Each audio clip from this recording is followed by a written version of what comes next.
Olá concurseira, tudo bem? Meu nome é Antônio Kozikoski, eu sou professor de Direito Constitucional e de Direitos Humanos, estou aqui trabalhando contigo o tema direitos e deveres individuais e coletivos. Estamos na análise do artigo 5º da Constituição, já falamos sobre vários seus incisos, a partir desta aula pegamos alguns que ainda não foram vistos. Ao final você terá uma análise global do artigo 5º com os destaques para os incisos mais importantes para a banca, aprofundaremos onde merece ser aprofundado, passaremos mais rápido onde podemos nos dar a esse luxo. A partir desta aula, a gente pega o artigo 5º no inciso 60, que fala a respeito da publicidade processual. Acompanhe aí na sua tela a publicidade processual. A lei só pode restringir a publicidade dos atos processuais quando a defesa da intimidade ou o interesse social o exigirem. Então, veja, os atos processuais são públicos.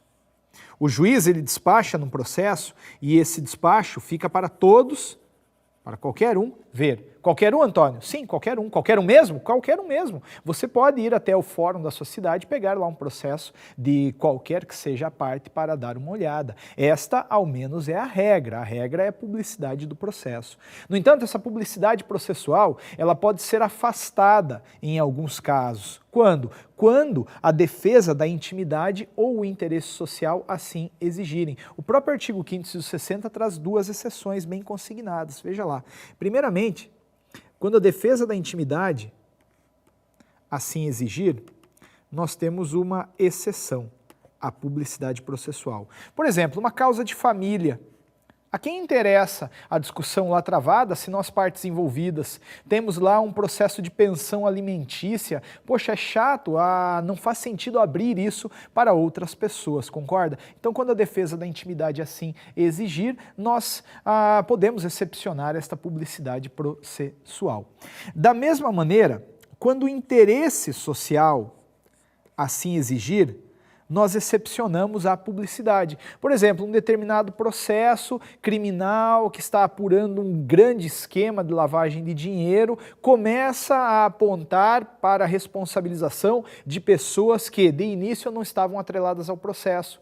Se eu manter a publicidade desses autos, aquelas pessoas que estavam envolvidas no escândalo, mas talvez até então não tivessem sido chamadas ao processo, poderiam se blindar, poderiam começar a sumir com provas, tentar adivinhar ali o caminho, o rumo da investigação e se proteger. Ora, nesse caso, o interesse social exige que a publicidade seja afastada e aí os autos ficam restritos apenas às partes envolvidas ou aos seus procuradores, tá bom? Os curiosos não poderiam ir até o fórum dar uma olhada ali nos autos do processo. Esta é a publicidade processual, tranquila, não assusta. Veja na sequência um dispositivo de índole penal muito relevante hoje em dia, o Tribunal do Júri.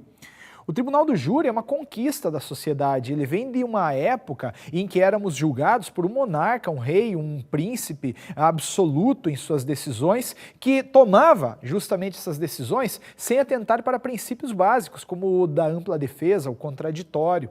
Ele julgava, resumindo, conforme os seus próprios caprichos. A sociedade passou a reclamar o direito de ser julgada por seus próprios pares, e ela consegue isso num determinado momento, quando surge o Tribunal do Júri. O Tribunal do Júri ele tem uma formação muito peculiar. Ele é formado por 7 jurados e um juiz de direito. Os jurados fazem a análise dos fatos, quer dizer, os jurados analisam as provas e ao final respondem, foi ele o culpado pelo crime. Ou não, não foi ele o culpado pelo crime. Ou foi ele e ainda agiu com crueldade. Enfim, os jurados fazem a análise dos fatos. Agora, estas respostas dadas pelos jurados são passadas para um juiz de direito, que este sim vai aplicar a pena devida.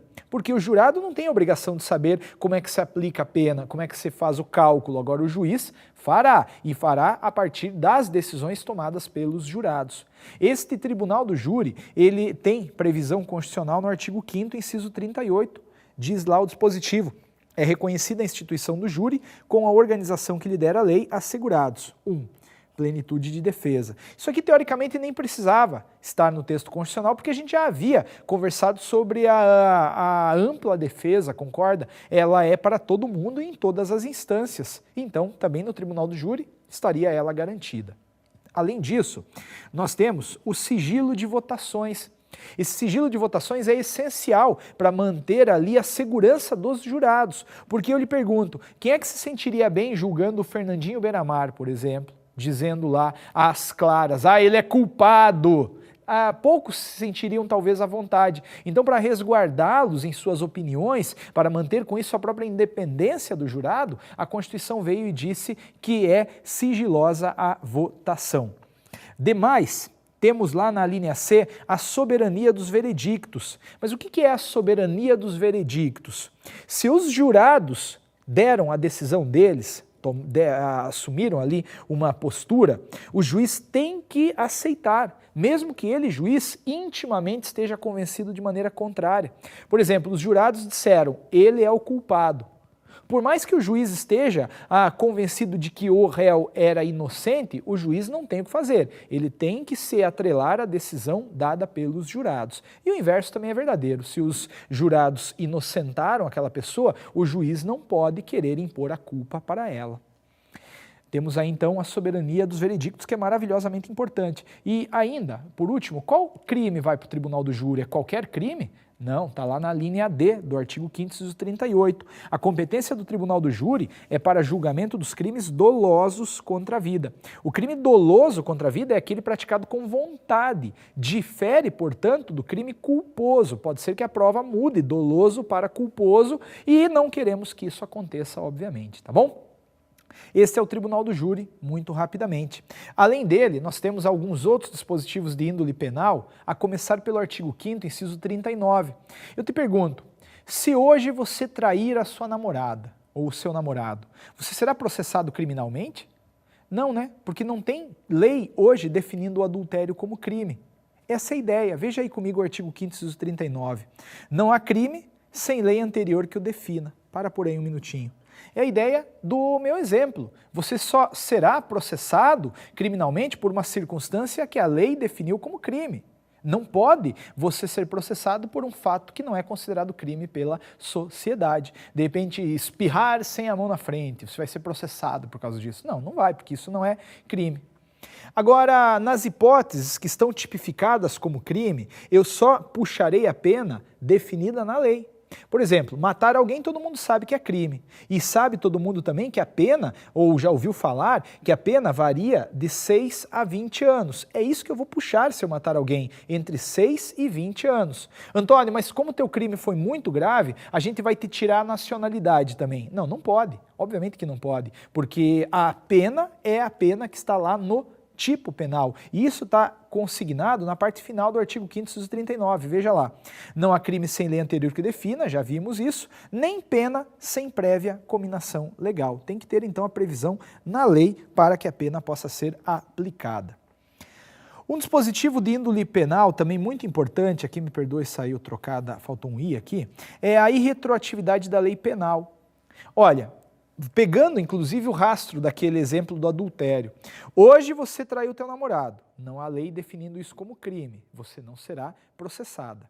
Amanhã é feita a lei definindo o adultério como crime. Esta lei vai retroagir para te atingir? Não, de maneira alguma. Vige no direito constitucional brasileiro o princípio da irretroatividade das leis, já falamos sobre isso, e já falamos que este dispositivo ele se aplica numa perspectiva particular no âmbito penal. Então, a lei que definiu um novo crime não vai retroagir para responsabilizar aqueles que haviam praticado aquela conduta numa época em que aquilo não era crime ainda. Veja o artigo 5º, inciso 40. A lei penal não retroagirá. Só que tem um salvo, que eu já tinha te falado deste salvo. Salvo para beneficiar o réu. Significa então que se a pessoa está presa por lavagem de dinheiro, e hoje vem uma lei dizendo que lavar dinheiro não é mais crime, esta lei vai retroagir e vai soltar esse indivíduo que estava preso. Aí você fala, Antônio, mas não pode, Antônio, porque isso é a época em que ele praticou o crime, isso era crime. Mas não interessa, hoje não é mais, a sociedade não considera mais isso como crime, logo não pode esse indivíduo ser mantido na prisão. A lógica, a ideia é a seguinte: não faz sentido manter na prisão uma pessoa por uma circunstância que a sociedade não considera mais crime hoje, concorda? Esta é a irretroatividade da lei penal, né? Ela não retroage, salvo para beneficiar o réu. Já havíamos visto que isso daqui excepciona a coisa julgada, inclusive. Depois, temos lá a tutela de crimes específicos, e esse daqui, esse conjuntinho de direitos, é muito específico e interessante. A gente vai analisar o artigo 5º, inciso 42, 43 e 44. 42, 43 e 44. Esses dispositivos, no entanto, eu peço licença aqui para analisá-los numa tabelinha. Eu acho que é mais fácil visualizar do que necessariamente pegar ali a literalidade do texto e dissecá-lo. Vamos fazer uma tabelinha de 7 linhas por 5 colunas. 1, 2, 3, 4, 5, 6, 7 por 5 colunas. Aqui, na coluna mais da esquerda, a gente vai colocar quais são os crimes. Crime de racismo, crime de terrorismo, aliás, coloque aqui o tortura. Crime de tortura, crime de tráfico, crime de terrorismo, os crimes definidos na lei como hediondos, aqueles mais graves, e esse daqui é longo, o nome não vai caber, só vou sintetizar: ações armadas, mas o nome inteiro do crime é a ação de grupos armados, civis ou militares, contra a ordem constitucional e o Estado democrático. Esse daqui é, por exemplo, a ação de uma milícia, de uma facção que atenta aí contra o Estado brasileiro. Crime hediondo são os definidos em lei, são aqueles mais graves. Terrorismo, tráfico, tortura e racismo, todo mundo tem aí uma noção do que seja, e também a prova não pergunta o que é, ela vai querer saber qual é o tratamento. A gente começa, em primeiro lugar, mencionando quais são inafiançáveis, ou seja, quais crimes não se admite o pagamento de fiança para responder em liberdade. Depois a gente fala sobre os crimes imprescritíveis. Alguns desses crimes são imprescritíveis, eles não prescrevem. Além disso, a gente pode falar em crimes insuscetíveis de graça ou anistia. Graça ou anistia são realidades diferentes. A anistia é um perdão feito pelo legislativo em caráter geral. Faz-se uma lei perdoando todo mundo. A graça é um perdão dado pelo poder executivo em caráter individual. E no final a gente vê quais são os crimes sujeitos à pena de reclusão. Reclusão é aquele regime fechado. Então, quais crimes serão cumpridos aí inicialmente neste regime de reclusão? A gente vai preencher a loteria agora. E para ficar fácil, eu queria que você lembrasse que todos são inafiançáveis em primeiro lugar. Todos são. Então, se cair uma alternativa na sua prova dizendo que um determinado crime é afiançável, fuja, está errado. Está errado, porque todos são inafiançáveis. Destaque para o racismo. O racismo é um crime imprescritível e ele é sujeito à pena de reclusão. Veja que coisa, racismo, ele não prescreve, e ele é sujeito à pena de reclusão, quer dizer, a pessoa começa a cumprir a pena em regime fechado. A tortura, ela tem um tratamento um pouquinho diferente, porque ela, apesar de ser inafiançável, ela não é imprescritível, mas é insuscetível de graça ou anistia. Já havia falado para você no começo do nosso ponto, começo do artigo 5º, sobre ser o crime de tortura prescritível. Não é imprescritível. O crime de tortura prescreve, portanto, mas ele é insuscetível de graça ou anistia, quer dizer, aquele que o comete não pode ser brindado aí com o perdão feito pelo executivo ou pelo legislativo. Os demais aqui para baixo, ó, salvo o último, seguem o mesmo tratamento. Então a tortura, o tráfico, o terrorismo e os hediondos são inafiançáveis, como todos são, e são insuscetíveis de graça ou anistia.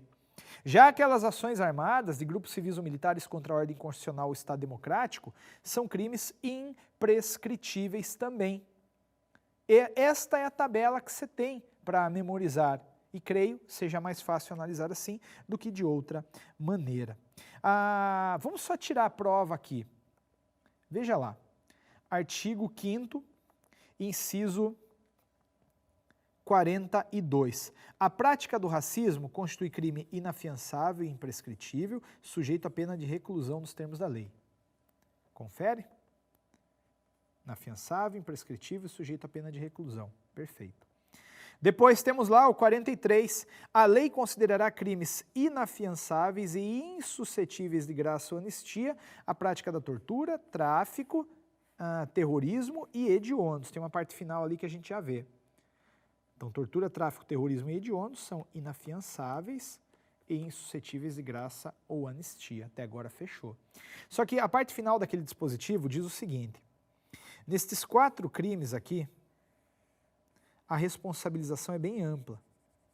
Então vejam, por esses 4 crimes respondem os mandantes, os executores e os que, podendo evitar, se omitiram. Eu peço para você torturar o seu vizinho. Seu parente vê e não faz nada. Quem é que vai ser responsabilizado? Eu que mandei, você que torturou, seu parente que viu e não fez nada. É o que fala a parte final do artigo 5º, inciso 43. Por eles respondendo os mandantes, executores e os que, podendo evitá-los, se omitirem. Depois, constitui crime inafiançável e imprescritível a ação de grupos armados, civis ou militares contra a ordem constitucional e o Estado democrático. Então, fechou o nosso raciocínio. Ação armada, inafiançável e imprescritível. Antônio, mas eu conheço alguns outros crimes aqui, como o crime hediondo, que ele é sujeito à pena de reclusão também. Por que você não marcou?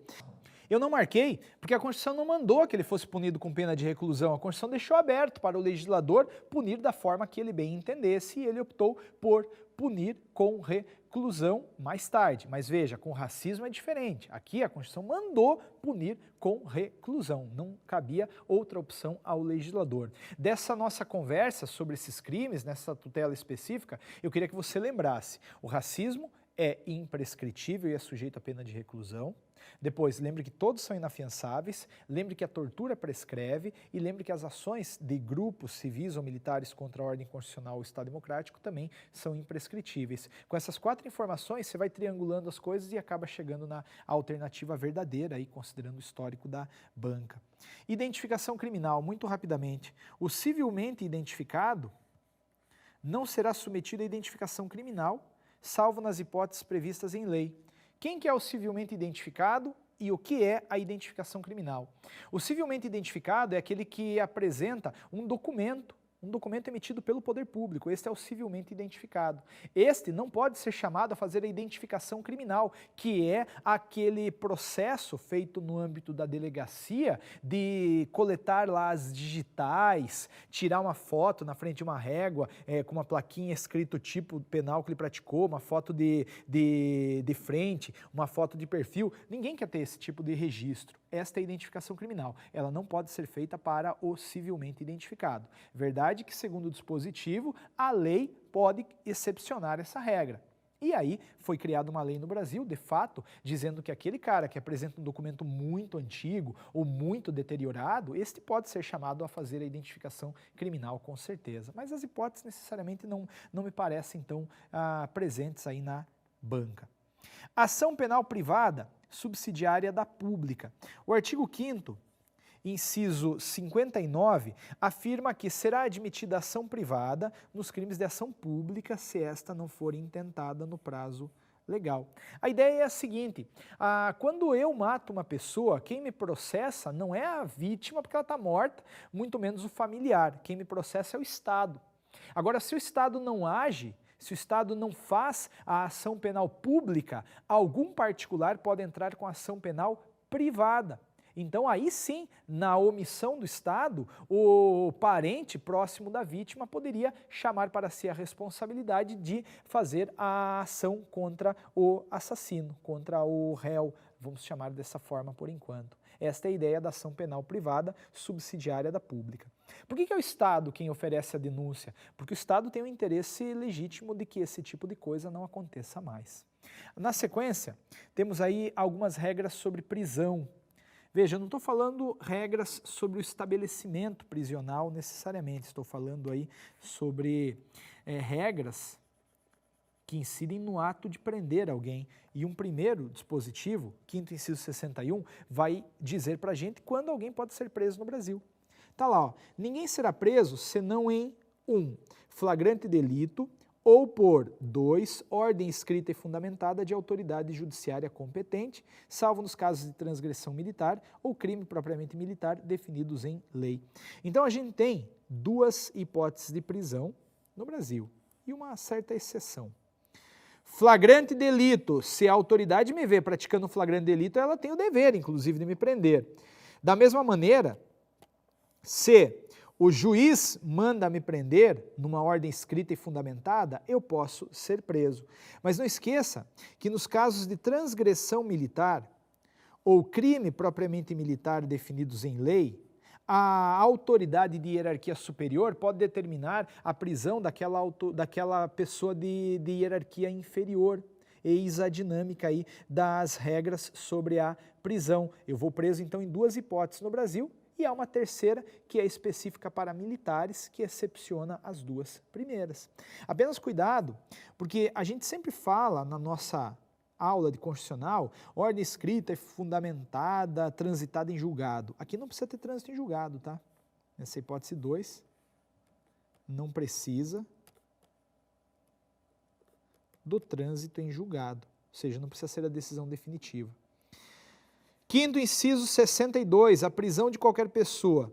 A prisão de qualquer pessoa e o local onde se encontre serão comunicados imediatamente ao juiz competente e à família do preso ou à pessoa por ele indicada. Então, sempre que se prende alguém, o juiz tem que ser imediatamente comunicado. Por quê?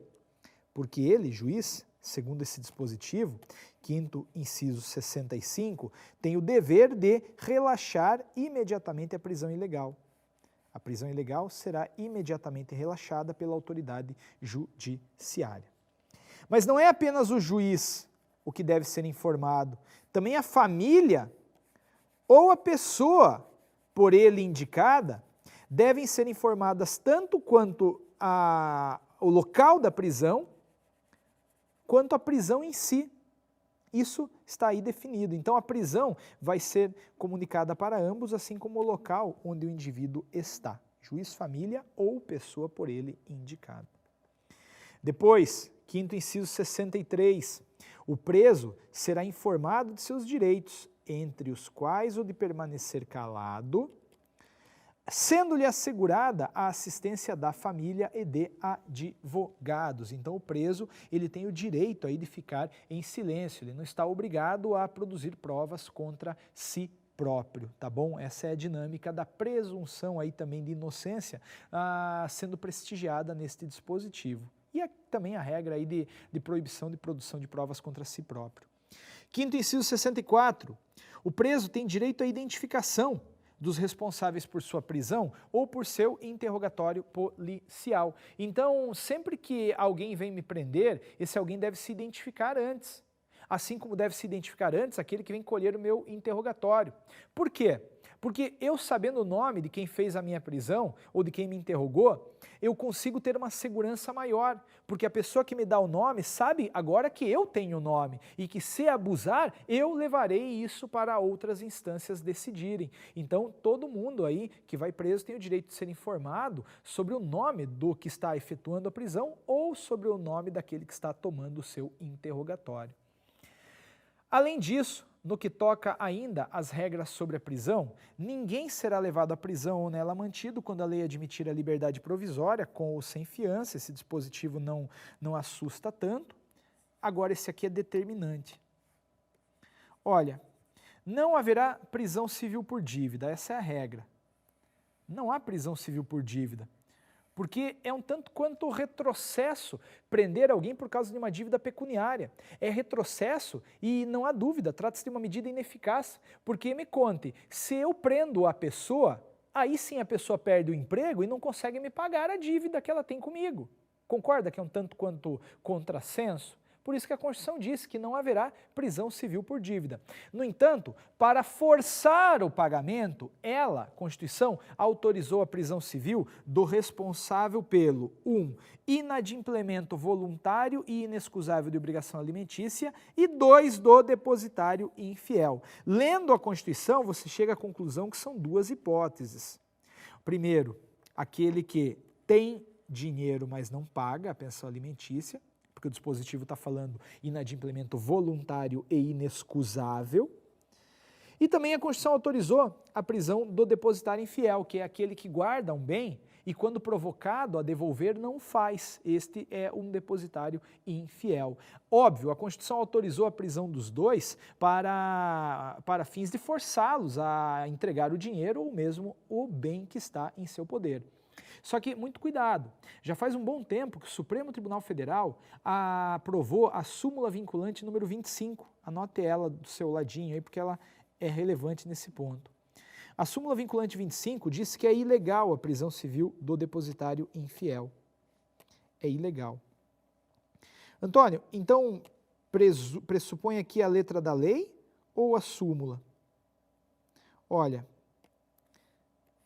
neste caso, prevalece a súmula, porque a súmula foi feita pelo Supremo interpretando a Constituição. Então não tenha medo. Hoje, no Brasil, só tem uma hipótese de prisão civil, que é a prisão civil do devedor de alimentos. E digo, do devedor sem vergonha, o que tem e não paga, tá bom? O que tem e não paga. O que não tem e por isso não paga, não pode ser preso. A partir de agora, a gente só sinaliza algo relacionado ao cumprimento de penas. Regras sobre as penas. E nós temos aí, em primeiro lugar, um artigo 5º, inciso 45, que afirma de maneira categórica que nenhuma pena passará da pessoa do condenado. Quem paga é o condenado, não outra pessoa em seu nome. Houve uma época no Brasil em que o homossexualismo era punido, era crime, isso há muitos séculos atrás, no começo do Brasil. E além disso, além de o homossexual ser morto, a família dele era considerada infame e bens eram confiscados. Isso é um absurdo, é uma loucura pensar isso em termos atuais. Já era, me parece, naquela época, mas a sociedade era outra. A ideia é, se eu matei alguém, eu pagarei pela pena. Se alguém quiser assumir em meu lugar, não poderá. No entanto, essa regra da pena não passando da pessoa do condenado tem exceções, quase tudo em direito constitucional tem, podendo, a obrigação de reparar o dano e 2, a decretação de perdimento de bens ser, nos termos da lei, estendidas aos sucessores e contra eles executadas até o limite do valor do patrimônio transferido. Por exemplo, eu, Antônio, casei-me com Caroline. E eu, Antônio, tinha uma caderneta de poupança com R$10.000. Acontece que um dia, eu acabei batendo no carro de José e causei-lhe um dano de R$20.000. José me cobra essa dívida, eu perco, só que infelizmente morro. Antônio morre. O que vai acontecer? Os 10.000 que eram meus vão passar para a minha herdeira, Caroline. Acontece que a Caroline não vai botar necessariamente a mão nesse dinheiro, porque o José poderá atingir esse patrimônio que foi repassado para a Caroline. Mas, Antônio, o José, ele vai conseguir abater o seu prejuízo e a Caroline vai ficar sem ver esse dinheiro. Só que o José ainda está no prejuízo, concorda? Ele ainda está em prejuízo de 10.000. A Caroline é milionária.